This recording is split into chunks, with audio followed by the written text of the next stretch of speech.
തൃശൂരിൽ വീണ്ടും വൻ പലിശ വാഗ്ദാനം ചെയ്ത് കോടികളുടെ നിക്ഷേപ തട്ടിപ്പ്. ഇരിങ്ങാലക്കുട കേന്ദ്രീകരിച്ച് പ്രവർത്തിക്കുന്ന ബില്യൺ ബീസ് എന്ന സ്ഥാപനമാണ് തട്ടിപ്പ് നടത്തിയത്. പണം തിരികെ ലഭിക്കാത്ത നിക്ഷേപകർ പരാതിപ്പെട്ടതോടെ സ്ഥാപന ഉടമകൾ മുങ്ങി. ഇരിങ്ങാലക്കുടയിലെ ബില്യൺ ബീസ് എന്ന സ്ഥാപനത്തിനെതിരെ 34 പേരാണ് ഇതിനോടകം പരാതിയുമായി പോലീസിനെ സമീപിച്ചിരിക്കുന്നത്. 4 പേരുടെ പരാതികൾ സ്വീകരിച്ച് FIR രജിസ്റ്റർ ചെയ്ത് അന്വേഷണം നടത്തുകയാണ്.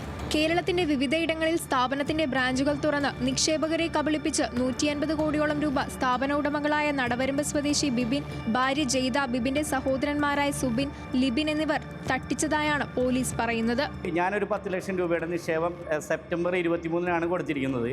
എനിക്ക് 4 മാസം കറക്റ്റായിട്ട് അവർ ബാങ്കിലേക്ക് തന്നിരുന്നു. അതിനുശേഷം ഡിലേ വന്ന് ചോദിച്ചിട്ട് 1-2 പ്രാവശ്യം അവർ നമ്മൾ 10 പ്രാവശ്യം ചോദിച്ചതിന് ശേഷമൊക്കെയാണ് 1-2 പ്രാവശ്യം തന്നത്. അതിനുശേഷം പരിപൂർണമായും ആ പൈസ അവർ തരാതിരിക്കുകയും പിന്നെ എല്ലാം കൂടി സെറ്റിൽ ചെയ്യുമെന്ന് പറഞ്ഞതിന് ശേഷം അവർ മുങ്ങുകയാണ് ചെയ്തിരിക്കുന്നത്. ബില്യൺ ബീസിൽ 10 ലക്ഷം രൂപ നിക്ഷേപിച്ചാൽ പ്രതിമാസം 30,000 രൂപ ലാഭവിഹിതം തരാമെന്നായിരുന്നു തട്ടിപ്പ് സംഘത്തിന്റെ വാഗ്ദാനം.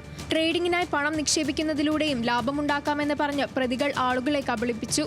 നിക്ഷേപം നടത്തി മാസങ്ങൾ കഴിഞ്ഞിട്ടും പണം തിരികെ ലഭിക്കാതിരുന്നതിനെ തുടർന്നാണ് നിക്ഷേപകർ പോലീസിന് മുന്നിൽ പരാതിയുമായി എത്തിയത്. ഇതോടെ പ്രതികൾ വിദേശത്തേക്ക് രക്ഷപ്പെട്ടതായും പരാതിക്കാർ പറയുന്നു.